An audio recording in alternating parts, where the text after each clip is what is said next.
Herkese selamünaleyküm. Kanalımız azaları növbətdəki obyektimiz dipçik lenker. Özləmizi Drujbada Bayınsanın arka tarafında gözetip ötemiz 2 sloylu boladı bu. Kuyma varyant.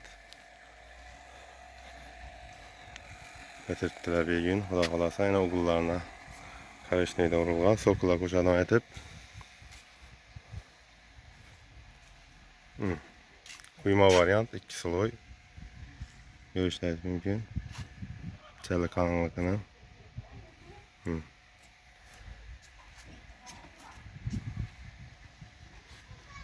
Para öğretiler. Bir like'lara basıp aynaların çetin tiyagasını yapıştırsalar oldu. Başka yeri bitipti. Xuda xalasa.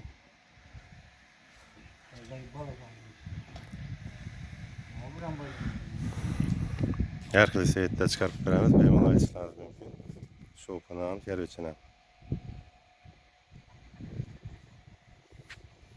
Kette ustayla şu ustanın özü vurdu. Yegesi. Zakazda olsaydı öğretiler. Grup öğretiler. Ben ama gereğini bilirim. Ne alma.